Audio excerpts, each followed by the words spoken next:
what it all comes down to, what the entire purpose of this series is basically our ability to work better and work more effectively with kids. And whenever anybody comes to a workshop like this, somewhere in the beginning, middle, or end of the workshop, the speaker says, you've got to work on the child's self-esteem. How do you do that? How do you build the child's self-esteem? Well, I've come up with an analogy that I think works. In order to build a child's self-esteem and work on a child's self-esteem, I would ask you to think of self-esteem as being poker chips. Self-esteem is basically poker chips. If you've got a good self-esteem, a strong self-esteem, you've got a lot of poker chips. And if you've got a poor self-esteem, a low self-esteem, you don't have many poker chips. Simple as that. Let's talk about two children who go to the school that your child goes to. These two children go to every school in the country. One child is named Joe Cool. Joe Cool has tons and tons and tons of poker chips. How did he get all those poker chips? By good things happening to him. When good things happen to you, you get poker chips. Captain of the football team, he has 10,000 poker chips. Voted king of the homecoming dance, he has 15,000 poker chips. Get your picture in a paper for scoring the winning touchdown, he has 12,000 poker chips. This kid's got millions and millions of poker chips. He's had a charmed life, God bless him. He feels great about himself, and he should. Now, you also lose poker chips when bad things happen to you. You go to the prom, Joe Cool goes to the prom with the best-looking girl on campus. 20,000 poker chips. Prom night comes, he's got a pimple on the end of his nose. He loses 3,000 poker chips, but he still has a net gain of 17,000 poker chips. He's still 17,000 poker chips ahead. And this kid goes to school every day with his baskets and bags full of poker chips. And sitting next to him is Larry, the learning disabled kid. Larry, the learning disabled kid, has poker chips like this. This is it. This is all he's ever gotten. Never been voted captain of anything. Didn't go to the prom. Never been on a team. Never got on 100 in a test. Didn't blow the top off his SATs. Didn't even take his SATs. He's got a stack of poker chips like this. And now with the inclusion movement, we make those two kids go to school together and compete against each other in the games of school. I would submit to you that that's not fair. I would submit that that's not fair. Anybody play poker here? Do we have any poker players here? Sir, Chris, could you join me up here? Would you mind? Suppose, Chris, I were to ask you if you wanted to play poker. And I said, Chris, here's basically the deal. You're going to have this many poker chips, okay? I'm going to have, here you go, I'm going to have all the poker chips in the Western world. I have basically 10 million poker chips back there. I'm going to play poker against you. What would be your first response? Would you want to play? I don't think so. Okay, his first response would be, I don't want to play. What do we think the learning disabled kid is saying to us when he says, I don't want to go to school today, Ma? Don't make me go. I got one of those stomach aches again, Ma. Don't make me go. Please don't make me go to school today. What's he saying to you? He's saying, I don't have enough chips to get in the game. I don't have enough chips. Don't make me play this game. But we say to him, you got to play. The law says you've got to play. You've got to go to school. So I say to you, Chris, you've got to play poker with me. You're going to have that many chips, and I have bundles and bundles of chips back there. How would you play, Chris? Would you play conservatively, or would you play recklessly? Probably recklessly. Probably recklessly. He would be one of those that would say, I'll bet the whole thing. I don't care.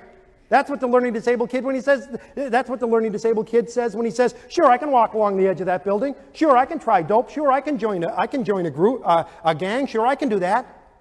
In other words, I'm just going to be spontaneous and do anything. I'm just going to bet the whole thing. I don't care. I don't care. I'll just bet the whole thing. Would any of you play conservatively?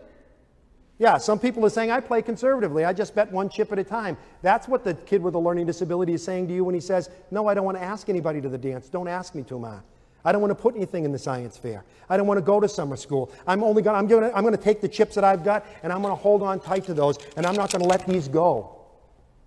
And in school, we make these two kids play the game of school against each other, and I would submit to you that that's not fair. So in class, the first day, we're in class one day, and the teacher says, who was the president of the United States during the Civil War? And Joe Cool's sitting there, and he's saying, I think it was Calvin Coolidge, but I'm not sure. Well, what the heck? I've got 10 million poker chips. If I get this answer wrong, it's only going to cost me 5. Was it Calvin Coolidge? Teacher says no. Larry, the learning disabled kid, is sitting there and he's looking at this little stack of poker chips. He's got 25 poker chips to his name. And he's thinking, I think the answer is Abraham Lincoln. I think the answer is Abraham Lincoln, but I just don't dare answer.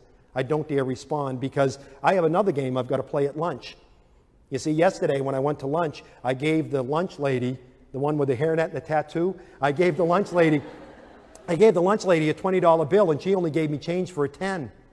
And my father said, don't you come back without that extra $10. You go to that lady and you tell her she gave you the wrong change. And he's thinking, that's going to take me 25 chips. It's going to take 25 chips for me to go and ask that lady for my money back. So I don't dare play in this game, because if I lose the chips, I won't have enough to play in the game I've got to play at lunch. And the teacher says, the right answer is Abraham Lincoln. And Larry goes, oh, I should have done it. I should have done it.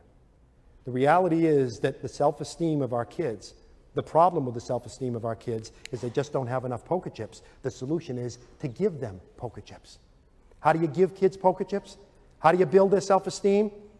One is you find, if you're a parent or you're a teacher, you find the island, what Bob Brooks calls the island of competence. You find the one thing that that child can do well, and you make a big deal out of that. You celebrate that. You make that very important. If you're a mom and the only thing your child knows how to do is use a Phillips head screwdriver, every Thursday before he gets off the bus, you loosen every bloody screw in the house. And when he gets off the bus, you give him the screwdriver and you say, go to it, pal, because nobody does it like you. You got to be a talent scout. You got to find things he does well. You got to find, because every time you praise a child, every time you say, that was a good job, you're giving him poker chips. Parenting is pretty simple. Being a teacher is pretty simple. It all comes down to this. Your job is to make sure that every child you deal with has more poker chips when he goes to bed that night than he or she had when they got up in the morning. That's it. It's that simple. And how do you make sure they have poker chips? You give as many poker chips as possible. Secondly, you take away only as many poker chips as necessary. Please listen to me, dads, because we dads are real good at this. Let's say that Chris is my son. And Chris is sitting in class, sitting at the dinner table. Want to cup your hands like that for me, Chris? Chris is sitting at the dinner table, and he's got that many poker chips. He's got that many chips. And we're sitting at the dinner table, and Chris spills his milk. And I say, you know, Chris, sometimes you make me sick. You know, do you get up at 5 o'clock in the morning and say, how can I spoil Dad's day? Is that what your problem is? You're the only one in the family who does this. Sometimes I even wonder why we have you in this family. Go to your room. And he goes up to his room. And the rest of the family's sitting there, oh boy, oh boy. And I sit there and I think, oh boy, that was pretty rough. It was pretty rough on old Chris. That's pretty tough on Chris. I wasn't really mad at Chris. I was mad at my secretary. So I should go apologize to him. So I go up and I sit in the edge of Chris's bed and I stroke his hair and I say, gee, Chris, I'm sorry, pal. I shouldn't have yelled at you that way. I shouldn't have yelled at you that way. That was wrong. That won't happen again. Sorry, Dad.